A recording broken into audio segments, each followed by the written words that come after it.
Bradesco. Entre nós, você vem primeiro.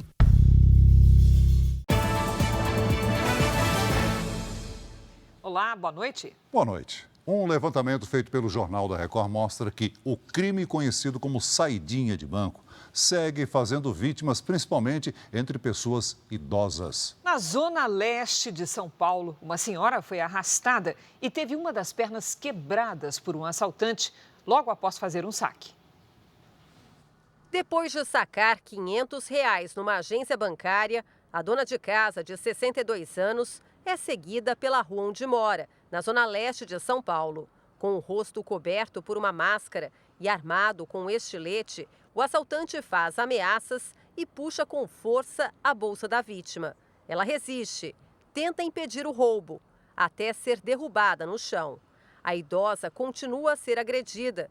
Os gritos chamam a atenção dos moradores, mas o criminoso não se intimida. Na frente dos vizinhos, o ladrão arrasta a idosa pelos cabelos e foge com a bolsa dela.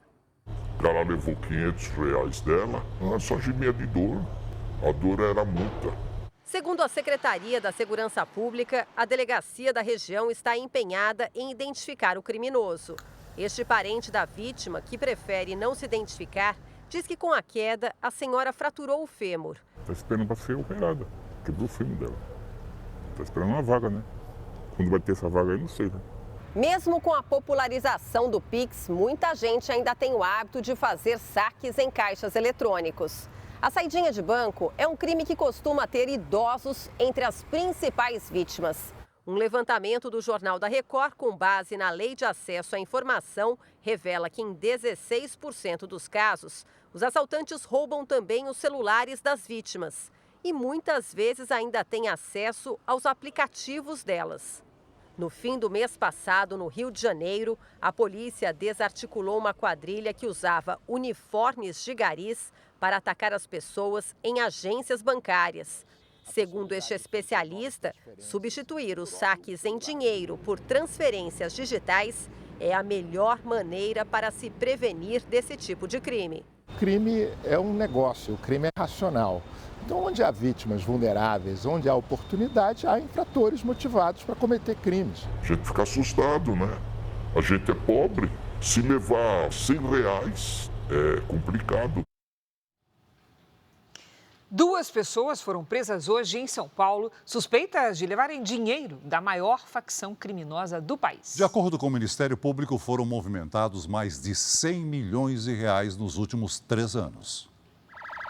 A operação começou ainda de madrugada e teve o apoio de mais de 100 policiais militares da Rota, a tropa de elite da Polícia Paulista. Foram cumpridos 22 mandados de busca e apreensão em São Paulo e 4 na Bahia. E 2 mandados de prisão contra Dário Alencar Pereira e Márcio Roberto de Souza Costa. Dário foi preso em Praia Grande, no litoral paulista, e Márcio, na capital. Os 2 estavam com armas, produtos de luxo e muito dinheiro. R$ 65.629, R$ 2.745, R$ 4.268. A defesa dos 2 presos não foi localizada. De acordo com as investigações, Márcio e Dário movimentaram mais de R$ 100 milhões nos últimos 3 anos. As transações eram feitas em nome de 2 importantes chefes da maior facção criminosa do país.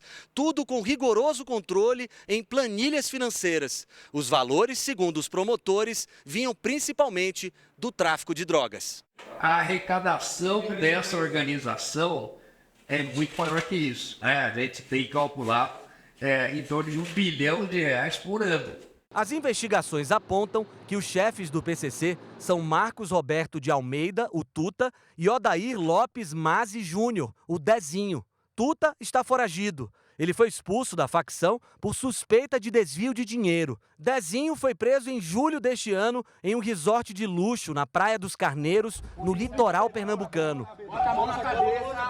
Ele estava foragido desde 2020. Dezinho era responsável pela movimentação financeira e lavagem de dinheiro da organização criminosa. A Operação Sharks do Ministério Público de São Paulo apontou também que existe a suspeita de que chefes da facção desviam dinheiro da organização criminosa. Tem gerado uma revolta no sistema prisional, uma revolta, inclusive, contra essa liderança. Veja agora outras notícias do dia. Polícia Federal faz operação por suspeita de fraude em compra de coletes durante intervenção federal no Rio de Janeiro. Chefe do Gabinete de Intervenção na época, General Braga Neto, nega irregularidades. Aumentos de energia elétrica e gasolina puxam inflação de agosto. Relatório revela quase 1.000 casos de abusos sexuais na Igreja Católica na Suíça. Na série especial, a relação entre o sedentarismo e a insônia em adolescentes.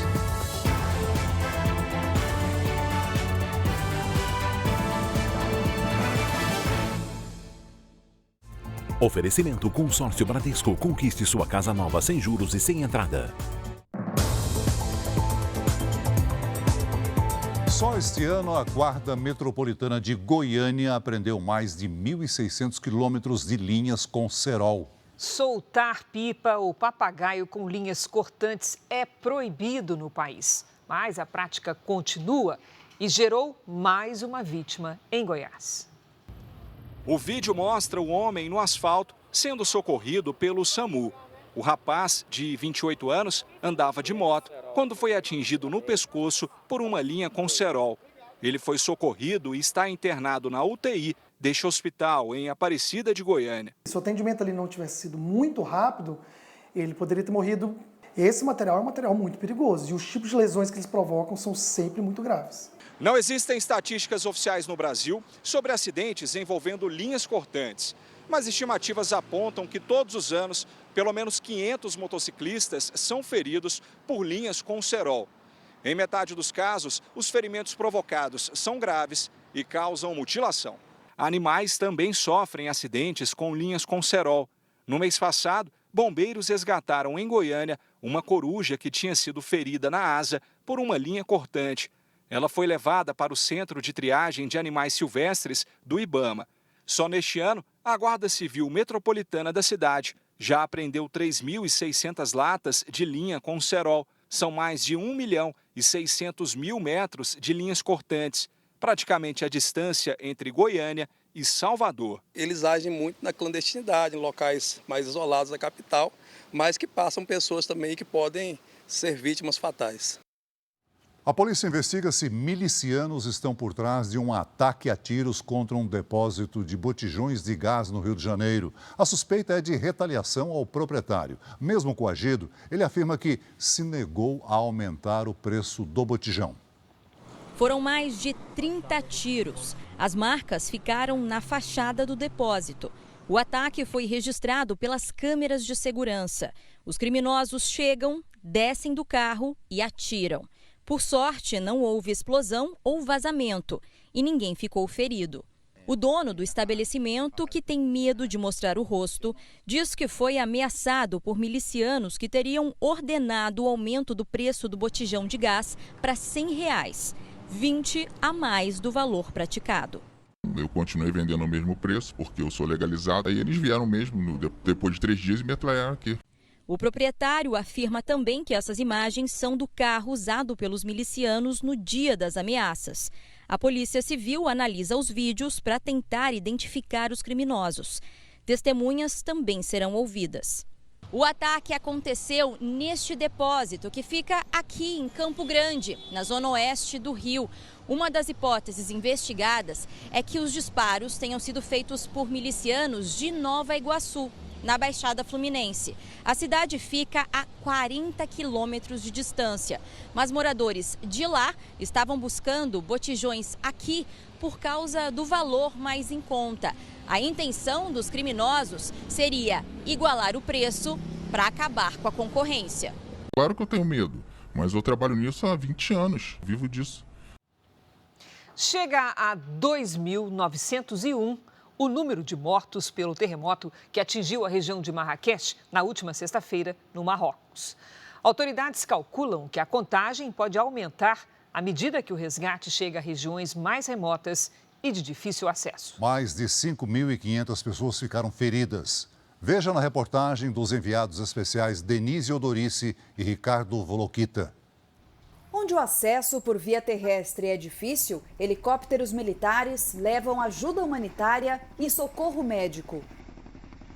Este pequeno vilarejo fica isolado nas montanhas. Quando a aeronave aterrissa, o exército tem que impedir a aproximação de civis.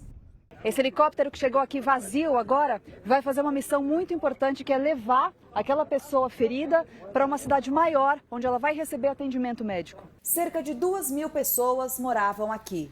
Entre os mortos está o filho de 6 anos desta marroquina, que também ficou ferida. Ela conta que a parede da casa caiu em cima da criança.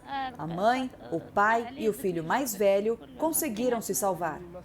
O cheiro na região ainda é forte, por isso as equipes de resgate levam cães farejadores para procurar vítimas. Mas apesar dos esforços, desta vez ninguém foi encontrado. Essa aqui era uma rua comercial nesse vilarejo, a 100 quilômetros de Marrakech. A gente está na região do epicentro e todas essas construções aqui eram lojas. Os resgates de vítimas já acabaram, foram mais de 30 pessoas mortas por aqui, mas a gente ainda vê os moradores trabalharem, eles estão buscando algo que tenha sobrado desses comércios. Abdullah trabalhava numa dessas lojas. Eu perdi uma pessoa da minha família, mas estou aqui tentando recuperar alguma coisa da loja, porque o meu patrão está em Marrakech, conta o funcionário. Nesse outro vilarejo, moradores que comemoravam um casamento registraram a hora do tremor.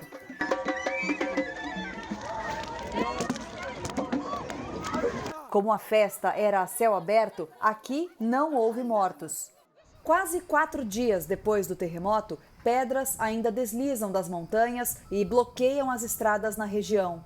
O trânsito para a toda hora e os tratores têm que entrar em ação para liberar o caminho. Mesmo com tanta dificuldade, os marroquinos enchem os carros de doações todos os dias para levar aos povoados. Pegamos carona em um deles. Ele está dizendo que eles conseguiram juntar roupas, sapatos, comida, água, fraldas aqui para as crianças e que são vilarejos muito pequenos e que as pessoas estão com muita dificuldade para receber ajuda. A solidariedade do povo marroquino fica evidente desde as primeiras horas após o terremoto e vai ser colocada à prova mais uma vez com a chegada do frio nas próximas semanas. É possível que a população abrigada tenha que enfrentar a neve ainda em barracas, explica o subprefeito da região. O rei do Marrocos, que prometeu ajudar os sobreviventes a reconstruir as casas, visitou um hospital e doou sangue. Um desastre ainda maior atinge neste momento a Líbia, onde 5.300 pessoas morreram após fortes chuvas atingirem a parte leste do país. Outras milhares estão desaparecidas, de acordo com organizações humanitárias. A tempestade fez com que 2 barragens cedessem. Ao menos 3 províncias foram declaradas como áreas de desastre. As enchentes atingiram bairros inteiros. Carros ficaram empilhados.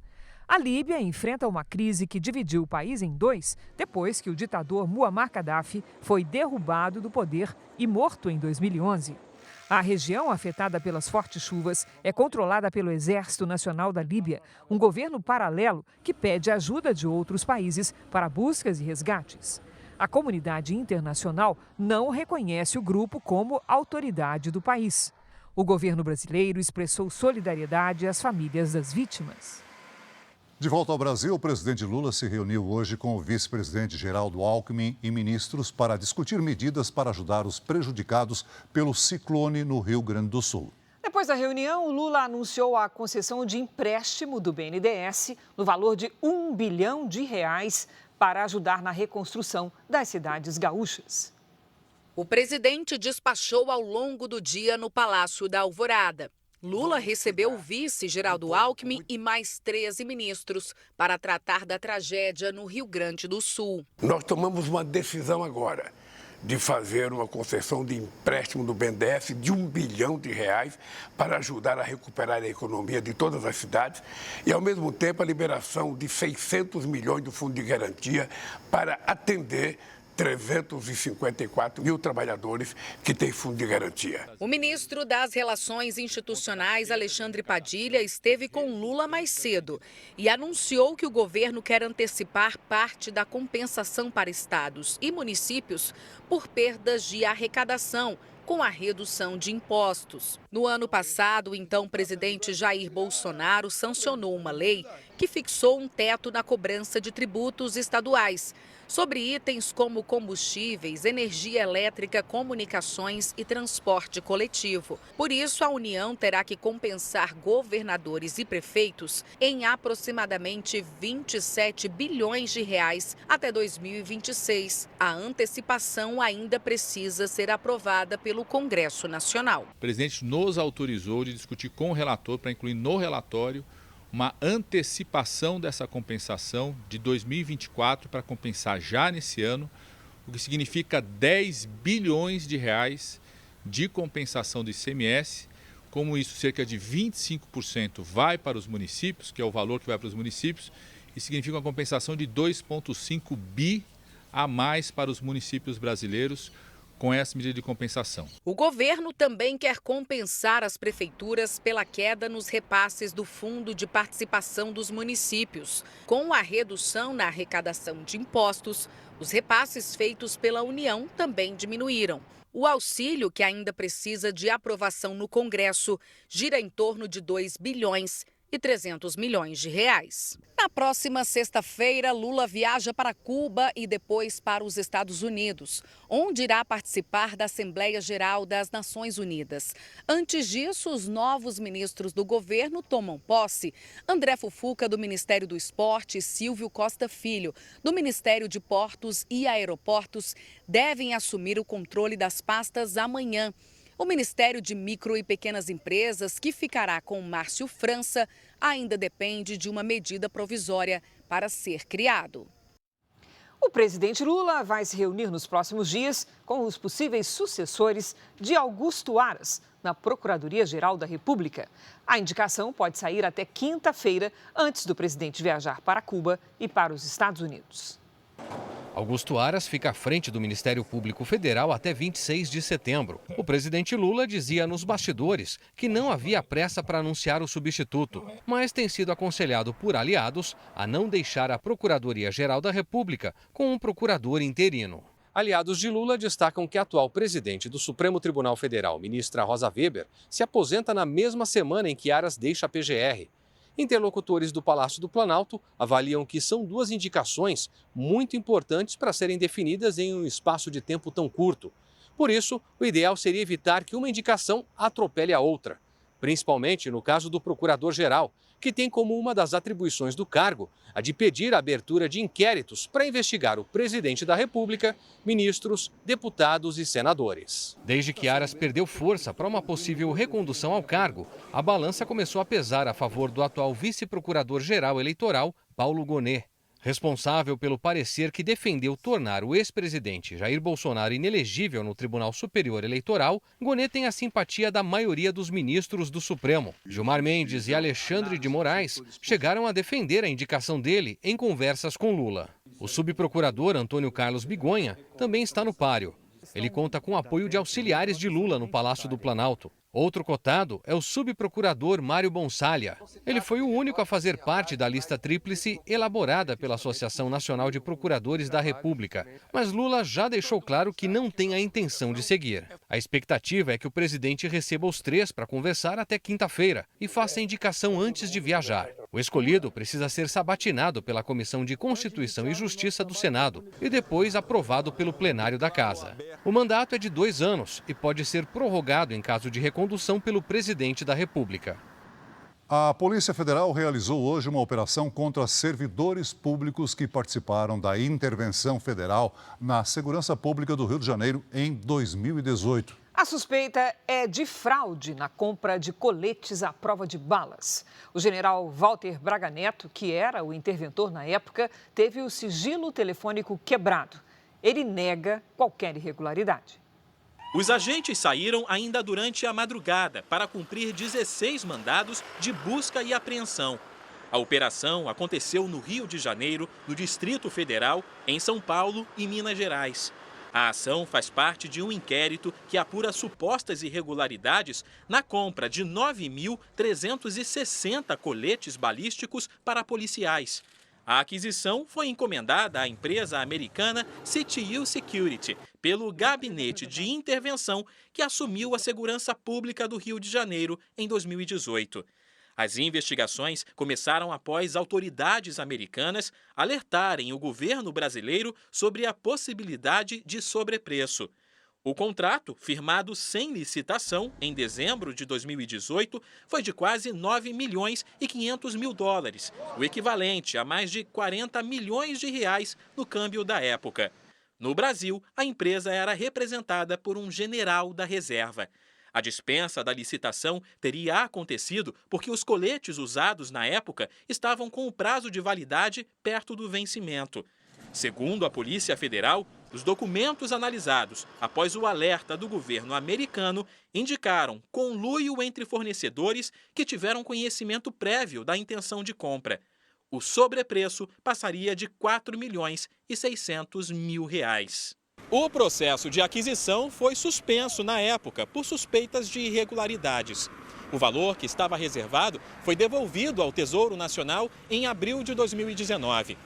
Mas, segundo a Polícia Federal, as descobertas recentes motivaram as investigações de crimes como dispensa ilegal de licitação, corrupção ativa e organização criminosa. Nomeado pelo então presidente Michel Temer como interventor da segurança, o general Walter Braga Neto não foi alvo de mandado, mas teve o sigilo telefônico quebrado pela Justiça. Em nota, Braga Neto afirmou que os contratos seguiram absolutamente todos os trâmites legais. Ressaltou que a suspensão do contrato para a compra dos coletes foi realizada pelo próprio Gabinete de Intervenção e que não houve qualquer repasse de recursos à empresa ou irregularidade por parte da administração pública. A CTU Security ainda não se pronunciou. Um relatório revelou quase 1.000 casos de abusos sexuais cometidos por integrantes da Igreja Católica somente na Suíça. Mais de 70% das vítimas eram menores de idade. O estudo é da Universidade de Zurique. Em um ano de trabalho, foi descoberto que desde 1950, 921 pessoas foram vítimas de abusos sexuais cometidos por integrantes da Igreja Católica da Suíça. 74% eram menores de idade na época dos crimes. A maioria, 56%, era do sexo masculino. E os abusadores, 510 pessoas, quase todos homens, integrantes da Igreja Católica. Os pesquisadores afirmam que esses números são apenas a ponta de um iceberg, já que é o início de um trabalho que deve durar pelo menos 3 anos. Os investigadores da Universidade de Zurique identificaram o mesmo padrão seguido em outros países aqui da Europa, onde foram revelados milhares de abusos sexuais cometidos por religiosos católicos. Na Suíça, a igreja também acoberta os crimes para proteger a imagem da instituição. Só em Portugal, cerca de 5.000 crianças e adolescentes sofreram estupros e outras violências realizados por integrantes da Igreja Católica. Na França, um relatório de uma comissão independente aponta que mais de 200.000 crianças foram abusadas por padres durante 7 décadas. Os crimes também foram praticados na Espanha, Alemanha, Estados Unidos e em outros países. A maioria dos casos segue sem punição. A série que conquistou o Brasil, Quando Chama o Coração, está de volta com temporadas e episódios inéditos. Uma atração imperdível para toda a família, com histórias emocionantes e momentos divertidos, a partir de hoje, logo depois da série Reis. Sou Elizabeth Thatcher, a nova professora. Policial Jack Thornton. As aventuras da professora que trocou a vida de luxo na cidade pela simplicidade do campo estão de volta à tela da Record TV. Eu admiro o quanto se dedica aos seus alunos. Inspirada no livro da escritora canadense Jeanette Ock, a série Quando Chama o Coração se passa no início dos anos 1900 e conta a jornada de Elizabeth Thatcher. A professora, filha de um empresário da alta sociedade, decide dar aulas num vilarejo sensibilizado depois da explosão de uma mina de carvão e começa a viver uma realidade bem diferente da que estava acostumada. O que está escrito, professora? Perdoe-me, pai. A série tem elementos muito importantes, até porque nos leva a uma outra época. Muita coisa aconteceu de lá para cá. Por exemplo, a moda, os costumes e outra coisa, o papel da família. Então, uma família formada pela mulher, encabeçada pela mulher, o apoio das mães, né? E outra coisa que é importantíssimo, que é o papel do educador. Quem pode identificar essa parte da frase?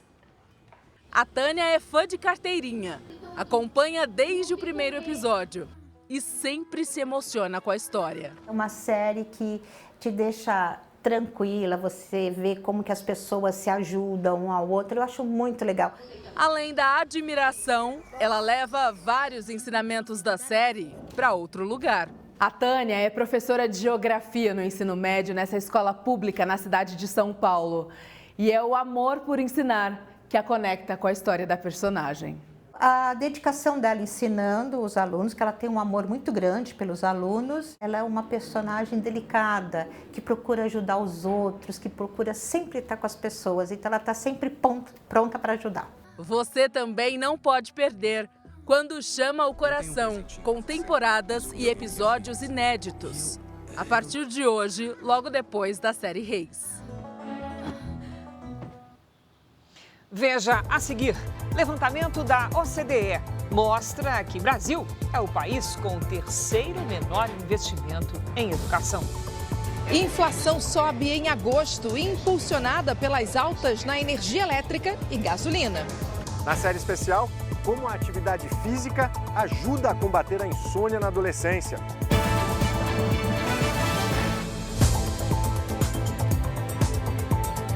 A menina que morreu atingida pelo galho de uma árvore dentro de uma escola de São Bernardo do Campo, na Grande São Paulo, foi enterrada hoje. Há 5 anos, alunos da mesma escola escreveram uma carta para a prefeitura pedindo a poda de árvores no local. O corpo de Isadora, de 5 anos, foi enterrado num cemitério de São Paulo. Ela foi atingida por este galho de árvore no pátio da Escola Municipal em São Bernardo do Campo.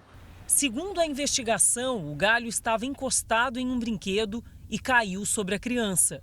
O problema da poda de árvores na escola não é novo. Em outubro de 2018, os alunos da mesma escola escreveram uma carta para a prefeitura. Senhor prefeito, por favor, venha à nossa escola, pois precisamos que a árvore do parque seja cortada. Queremos muito voltar a brincar no parque, mas a árvore pode cair e machucar a gente. A prefeitura confirmou o recebimento da carta e diz que fez cortes das árvores na escola em 2019 e 2021. Esse não é um caso isolado. No bairro da Moca, na zona leste de São Paulo, uma árvore no pátio dessa escola estadual preocupa a vizinhança. Essas outras na mesma calçada também. Os moradores dizem que já acionaram as autoridades, mas até agora as árvores não foram podadas. Imagina se um galho desse cai na cabeça de uma criança ou um transeunte aqui. Pode ser um dano muito grave, por isso que é importante a poda de árvore nessa região. Dados obtidos com exclusividade pelo Jornal da Record mostram que só na cidade de São Paulo, mais de 3.700 árvores como essas precisariam ser podadas, mas que antes dependem de um procedimento, de uma intervenção da concessionária de energia elétrica. A medida é para evitar outro tipo de acidente, os choques elétricos. Os processos em áreas particulares podem ser mais rápidos do que em locais públicos, como escolas e praças. Desde que essa poda seja recomendada por um profissional técnico, um engenheiro florestal, um biólogo, que apresente um laudo que depois deve ser encaminhado para a subprefeitura responsável por aquela área. O urbanista defende o rigor na legislação.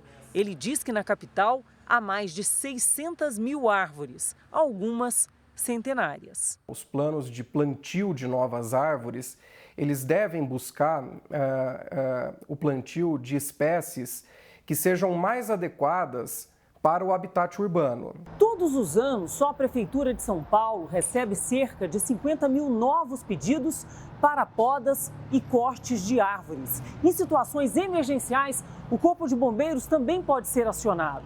Só esse ano, em todo o estado de São Paulo, já foram mais de 5.500 ocorrências. O Corpo de Bombeiros só é autorizado a cortar ou a podar em caso de risco iminente de queda. Ou seja, se todos os fatores levarem a crer que aquela árvore vai cair a qualquer momento. A Prefeitura de São Paulo informou que uma equipe vai vistoriar as árvores que ficam nas ruas da região citada na reportagem.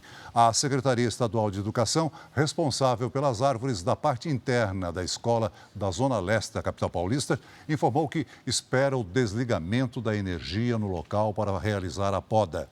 Já a concessionária de energia disse que não encontrou nenhum pedido para fazer a poda de emergência na escola. O ex-presidente Jair Bolsonaro foi submetido hoje a 2 cirurgias em um hospital de São Paulo. De acordo com os médicos, o ex-presidente está bem e em recuperação. O ex-presidente Jair Bolsonaro entrou no centro cirúrgico pouco antes das 5 horas da manhã. Bolsonaro foi submetido a 2 procedimentos que, segundo nota do hospital, transcorreram de forma satisfatória, sem intercorrências. Às 9 da manhã, ele já estava de volta ao quarto para a recuperação. O ex-presidente passou por 2 cirurgias, uma delas para corrigir uma hérnia no estômago que causava refluxo. A outra operação foi para corrigir um desvio de septo no nariz e melhorar a respiração. Antônio Macedo, um dos médicos que operaram hoje o ex-presidente, participou também das cirurgias anteriores de Bolsonaro, depois que ele sofreu um atentado à faca durante a campanha presidencial em 2018. Foram 4 operações relacionadas às consequências do ferimento na barriga. O hospital não informou uma previsão de alta do ex-presidente. Um levantamento da Organização para a Cooperação e Desenvolvimento Econômico, a OCDE, mostra que o Brasil investe em educação básica pouco mais de 1/3 do que os países desenvolvidos investem. Com isso, é o 3º país com menos investimento por aluno. Enquanto a média dos outros países é de R$ 57.800 por aluno, o Brasil investiu aproximadamente R$ 21.500. O relatório compara os anos de 2019 e 2020 e considera os efeitos da pandemia. O percentual de jovens matriculados no ensino profissionalizante também é baixo em relação a outros países, 11% contra 37%. A inflação subiu 0,23% em agosto, puxada principalmente pelo aumento nos preços da energia elétrica e da gasolina. Por outro lado, os alimentos ficaram mais baratos pelo 3º mês consecutivo. A ida ao mercado tem sido mais tranquila para a Sueli. A comerciante já percebeu uma redução no valor da conta. Legumes, frutas, hortaliças, que estavam mais em conta. No mês de agosto, os alimentos tiveram a 3ª queda consecutiva de preços, recuando 0,85%. A batata inglesa, o feijão carioca e o tomate registraram os maiores recuos. A carne, por exemplo, teve baixa de 1,90% no último mês e no ano já registra queda acumulada de quase 10%. Mas apesar dos alimentos terem dado um alívio no orçamento doméstico, o IPCA, que mede a inflação oficial do país, acelerou pelo 2º mês consecutivo e em agosto teve alta de 0,23%. Em 12 meses, a alta acumulada é de 4,61%. O que tem puxado o índice para cima são os preços da energia elétrica e da gasolina. São itens que ficaram mais caros no último mês. A conta de luz subiu 4,59%. O principal fator foi a energia elétrica, com o fim do bônus de Itaipu. O Para explicar um pouco, o bônus de Itaipu ele é basicamente uma distribuição dos lucros da estatal, que é distribuído direto nas contas de luz, né? Então esse bônus acabou em julho, então agora em agosto a gente fica com a conta um pouco mais alta porque perdeu esse bônus. Já a gasolina teve um aumento de 1,24%. Somados, esses gastos comprometem 9% da renda das famílias. O ano começou com o IPCA em 5,77%. A partir daí, desacelerou, chegando ao menor índice em junho, voltando a subir em julho e agosto. Hoje está bem perto do teto da meta do Banco Central, que é de 4,75%. Para o consumidor, a inflação controlada é sempre uma boa notícia. E eu tenho sentido que agora está dando para comprar até o filé mignon.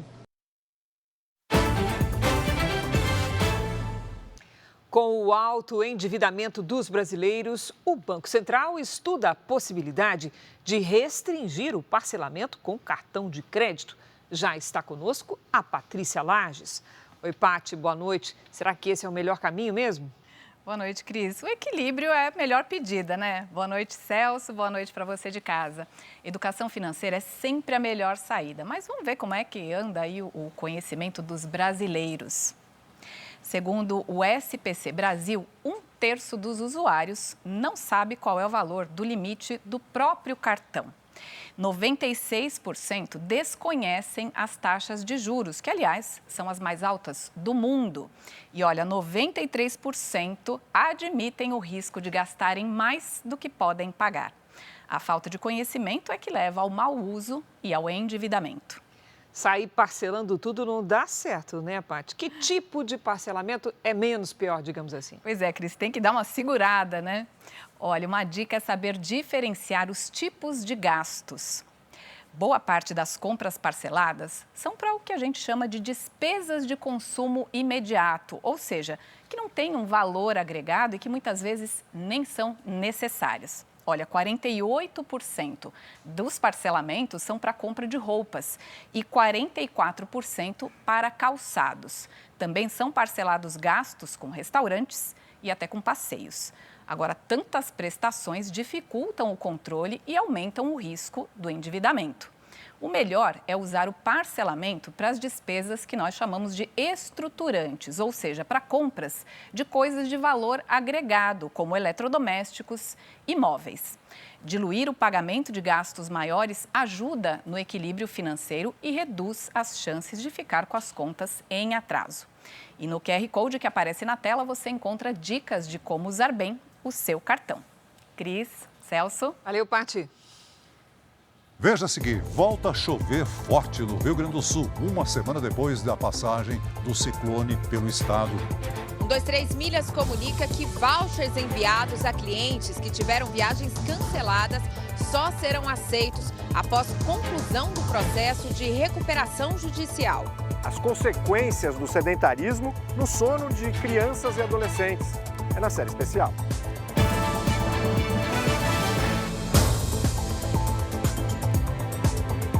Voltou a chover forte no Rio Grande do Sul uma semana depois do ciclone que provocou a morte de 47 pessoas. A nova tempestade trouxe ventos de até 70 km por hora à região metropolitana de Porto Alegre. Em Viamão, uma árvore de grande porte caiu sobre uma residência.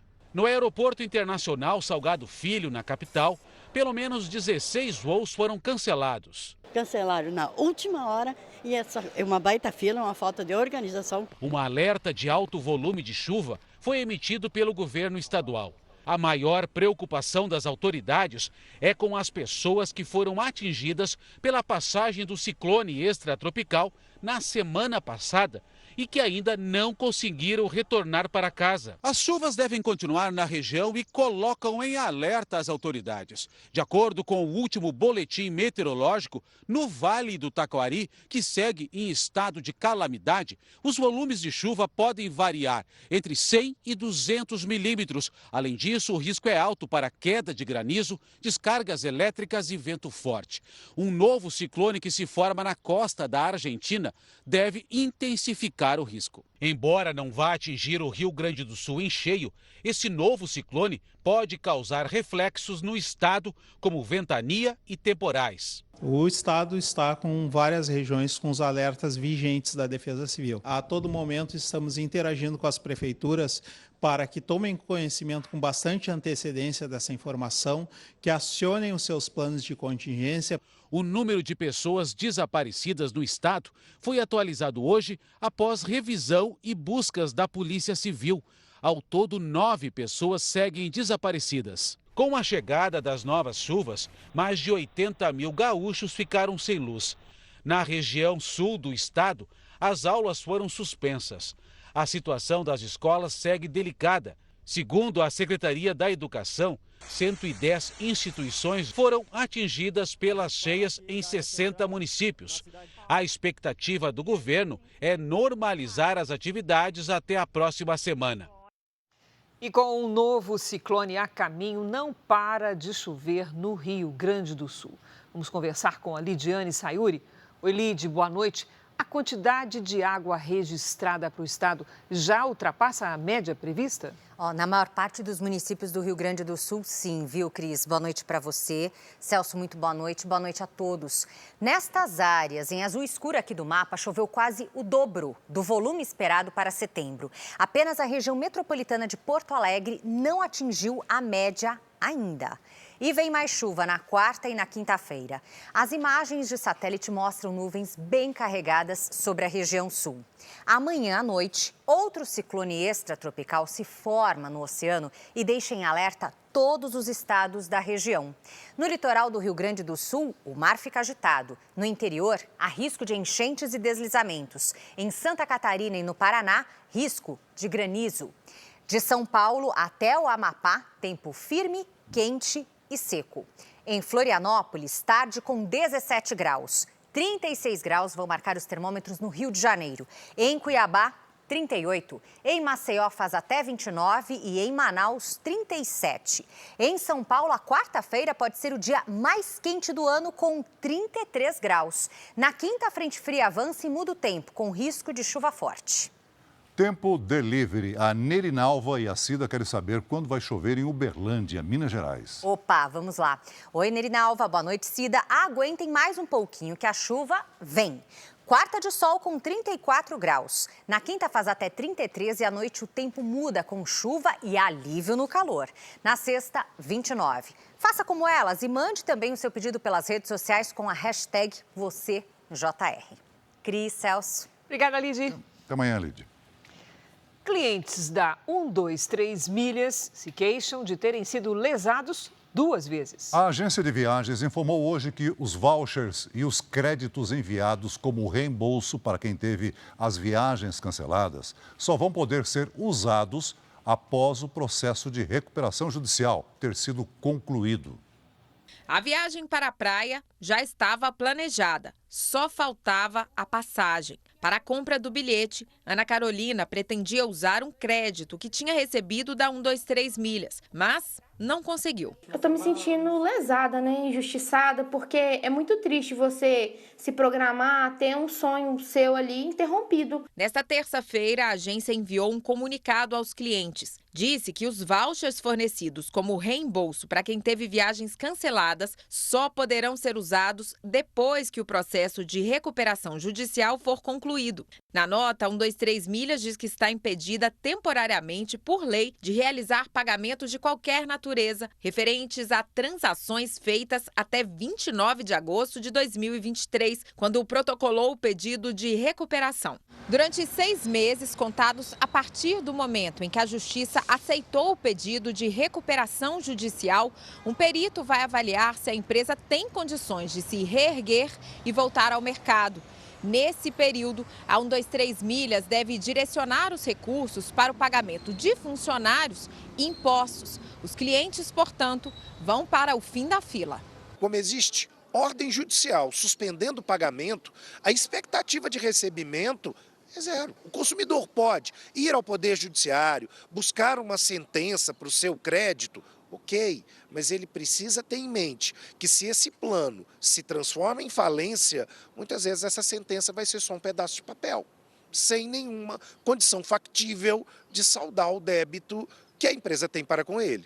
Sem um prazo para receber de volta os valores investidos, o passeio da Ana Carolina vai ficar para depois. Tenho prejuízo com eles de mais de R$2.000, que é um dinheiro que eu estava contando, né, para minha viagem em novembro. E eu não vou poder fazer viagem porque eu não tenho esses valores em mão mais.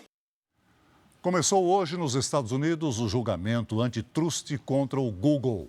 O processo foi aberto pelo Departamento de Justiça junto a 8 estados americanos e acusa a gigante de tecnologia de violar a lei antimonopólio do país. Durante 10 semanas, serão ouvidos depoimentos de funcionários da plataforma e de outras empresas do ramo. O Google é acusado de abusar da posição dominante no mercado de buscas pela internet e de sufocar a concorrência. Isso teria acontecido por meio de acordos ilegais com fabricantes de celulares que deveriam priorizar os serviços da empresa. O Google nega irregularidades. A polícia do estado americano da Pensilvânia informou que o brasileiro que fugiu de uma penitenciária está armado com um rifle roubado de uma residência. Cerca de 500 agentes trabalham na operação, que envolve diversas agências americanas. Danilo Cavalcante foi visto pela última vez ontem a 32 quilômetros do presídio de onde escapou. Os policiais encontraram pegadas do fugitivo. As buscas completaram 13 dias. Danilo foi condenado à prisão perpétua por matar a ex-namorada brasileira Débora Brandão, nos Estados Unidos. Jovens que não fazem atividades físicas podem desenvolver problemas graves. Um deles é a insônia. Na série especial do Jornal da Record sobre o sedentarismo entre adolescentes, as confusões decorrentes das noites mal dormidas na vida de uma menina de 17 anos. As consequências exigiram o cuidado de toda a família.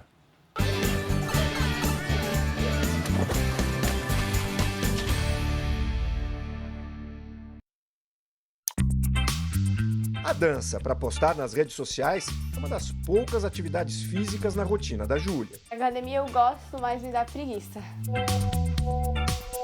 Que preguiça! O pai chegou a fechar um pacote anual para a família na academia do bairro. Eu acabei indo só uma semana, porque eu fico com preguiça e eu não tenho muito foco para essas coisas assim. E aí ele continuou pagando e eu não fui. Peguei os 4 últimos meses delas e passei pro meu plano. Então, tô com a academia paga até 2025. Aos 17 anos, a pessoa tem energia de sobra. E se não gastar de forma adequada, o organismo paga o preço. A Júlia sente isso na hora de dormir. Ou melhor, na hora em que precisaria dormir. Ela sofre com insônia. Quando eu tenho insônia, eu consigo pegar no sono, mas eu fico acordando no meio da noite, toda hora, ou eu não consigo dormir mesmo. Aí, nos momentos em que deveria estar ativa, ela desliga. Às vezes eu acabo capotando na aula e vem o coordenador da escola e dá um puxão de orelha, ou os professores mesmo. Te incomoda? Me incomoda.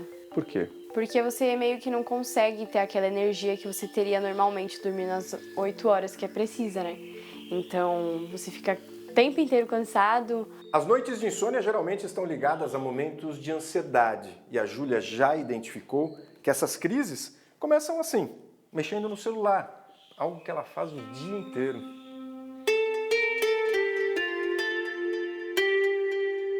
A gente, adolescente, assim, tem muito costume de se comparar, né, com as pessoas em questão de corpo, beleza e várias coisas. Então acaba criando uma certa ansiedade, essas coisas. Quando ele consome só internet, ele fica ali no jogo, na tecnologia, ele se torna muitas vezes um consumidor. Ele assume o papel de reativo no ambiente, ele perde a capacidade de discernir o que ele tem que ser proativo no ambiente para escolher, se concentrar, agir, resolver. É no quarto que ela passa a maior parte do dia, de olho no celular.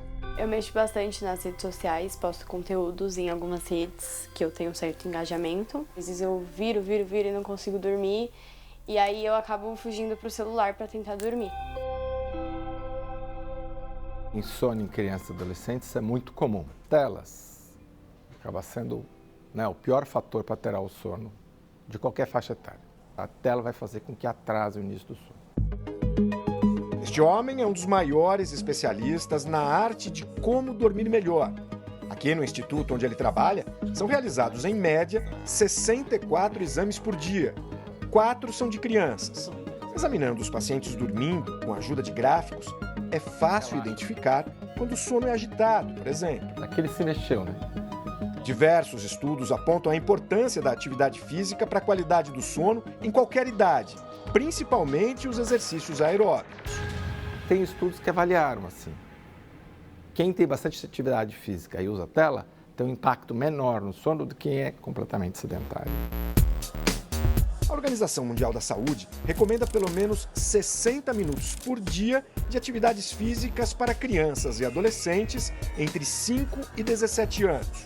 Um estudo recente realizado na Bélgica com 49 mil adolescentes de 12 países mostrou que quanto mais pressão escolar e mais tempo nos tablets e nos celulares, mais sintomas psicológicos aparecem, como irritabilidade, mau humor e nervosismo. Consequentemente, a qualidade do sono é pior. Já entre os estudantes que realizavam atividades físicas com frequência, o sono era melhor e os sintomas da pressão psicológica mais moderados. Não tem nada melhor do que isso, do que praticar um esporte para dormir bem. Comecei a escalar e hoje eu tenho uma rotina, venho todos os dias para cá. Aí não dá para você dormir tarde, porque eu vou acordar cedo para vir para cá e muda muito. O sinal de alerta para a família da Júlia veio com uma crise de ansiedade vivida pela adolescente. Aconteceu que numa dessas vezes que ela teve a crise, ela apertou o controle do portão e saiu correndo. Foi aonde eu comecei a perceber que existia realmente alguma coisa de errado. Mesmo com esse alerta, a Júlia ainda não se animou para ir à academia. Mas passo a passo, começa a virar o jogo. Na companhia da mãe, ela incluiu a caminhada na rotina da semana. O que é que muda no seu dia quando você vem caminhar com a sua mãe? Ter outros pensamentos, distrair um pouco a mente e dar uma energia no dia. Então você acaba dormindo um pouco melhor. O exercício tem sido um combustível para o corpo, para o sono e para a união da família. Como mãe, a gente sente falta dessa comunicação e quando a gente consegue vir, né? Eu tento encarar também que é o meu momento com ela, que o principal é realmente ter essa determinação, esse tempo pra gente, né?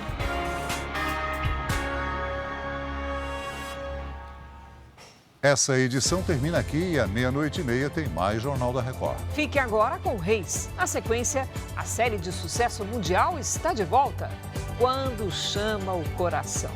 E logo depois tem o reality Troca de Esposas. Record, 70 anos, tem a sua cara. Boa noite. Ótima noite para você.